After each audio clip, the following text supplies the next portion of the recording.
Nioh 2 was revealed during Sony's E3 2018 press conference, and there wasn't much else shared about the game. But in an interview, Team Ninja revealed that they were intentionally more reserved with the original game, but now they've gotten a good foundation, they'll be taking the gloves off and going all in for the sequel. They said that Nioh 2 will be a natural progression, meaning it'll build on the first game while adding new gameplay systems, mechanics, and features to make it even more fun than it already was. In light of that, we can't help but form a list of things that we think will improve the sequel. Hey folks, this is Mahanawaz from SegmentNext, and here are 10 things that will make Nioh 2 great once again. Nioh 2 will have character customization for the first time. This means that William, the protagonist from the prequel, won't be making it into the sequel. The players will be able to choose the gender and race of their character, among other features that aren't revealed yet. The game's director Fumihiko Yasuda did share that character creation was one of the most asked features by the players, so they made sure to include it in the sequel.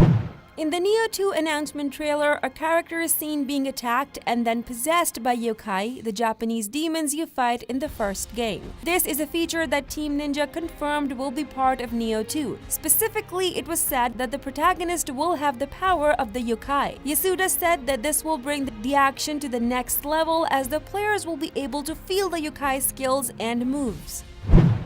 Rather than freely exploring an open landscape of interconnected areas like Dark Souls, Nioh instead had players work through smaller linear missions and unlocking new missions on an overworld map UI as they progressed. The problem it arose was that it made the entire game world feel disjointed and unfocused. Nioh 2 should at least have a world that would unfold more organically through player exploration rather than being relegated to menu screens and cursor prompts. That is, if an entirely open world structure is out of the question. But before we continue further, how about you subscribe to SegmentNext and hit that bell icon so you won't miss out on all the videos on the latest gaming news and reviews. Nioh had a lot of clans where some clan bonuses were so close to the bonuses to another clan that players had to double check to make sure they got the right one. A better way would be to clump clans together and create a scale of bonuses so that as more items are donated, you unlock more bonuses for your clan mates. With this clumping, you could maintain the number of clans available by introducing more clans centered on different aspects of the game, like invasion clans and defense clans.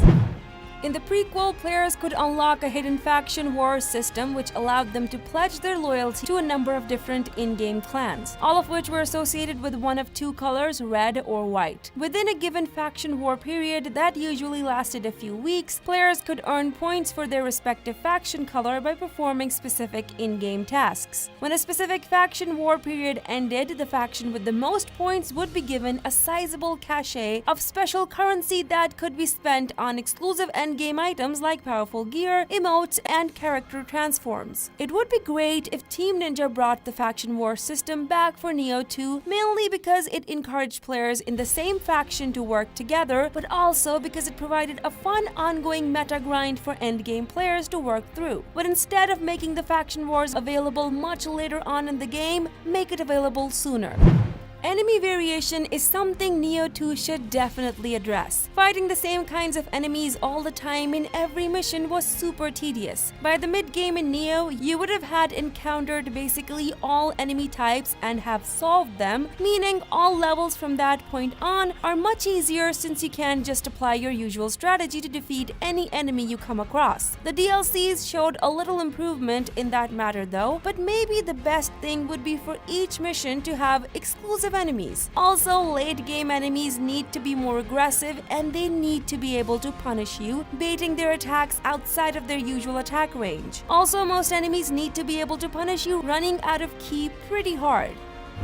Nioh didn't have better blocking options and to break enemies' guard. The only effective options available were to either run it out of ki or wait until they stop blocking. The problem with that is that if you try to break someone's guard, you essentially need to be in high stance or mid stance to efficiently damage their ki. But a low stance attack will always tag you out of the block before you actually hit them. And waiting for someone to drop their guard is, well, boring. And while there are options to move someone out of guard, they don't really work that well. Like the spear leg sweep move seems like it should knock a blocking opponent down, but it actually gets blocked instead. Other options do minimal damage by itself, and the recovery is so long that you get maybe one attack in before the enemy either move or block again. And a lot of times you don't even get that. So yeah, some specific moves designed to break blocks and follow up by punishing the person would help improve combat flow. Maybe blocks could be directional, that way maneuvering behind a blocking opponent would be effective as opposed to the insta spin you get down. One of the things that Nioh 2 should fix is the abundance of useless drops, because once they pile up, then you have to spend so much time cleaning inventory. Then engaging with the smithing and upgrade system seems mostly pointless, at least on the first playthrough, since anything you upgrade is quickly made obsolete. Also, the weapons you get from mission awards are almost always significantly better than what you get from drops, which they should be, but that just makes the drops all the more pointless, if not worse. Of course, the crafting mechanism requires a big economy for crafting and reforging, but most of that isn't useful either. There's way too many rare crafting parts you need to grind for, but there's no real reason to do it. You easily get good enough gear from random drops, and the game isn't hard enough to warrant repeated crafting, soul matching, and grinding.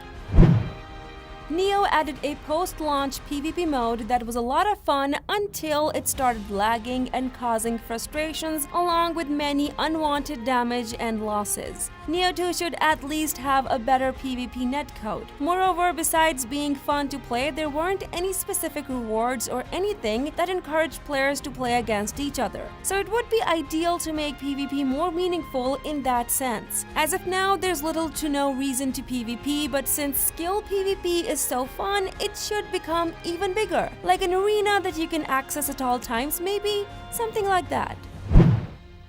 The original Nioh first launched as a PlayStation 4 exclusive before eventually coming to PC as well. Maybe Nioh 2 will simultaneously launch for both platforms, and there's even the possibility that it could come to additional platforms beyond those initial two. If the sequel does indeed have a simultaneous multi-platform launch, it would be awesome if there was also some sort of cross-platform multiplayer functionality, at least when it came to any sort of co-op modes the game offered. As of now, it's not confirmed when Nioh 2 will be released, but from the looks of it, it might be far enough that Team Ninja will incorporate all that the fans have been asking for, just like they added character customization. What are the things you want to see in the sequel? Let us know. Also, like this video and subscribe to SegmentNext for more. Until next time.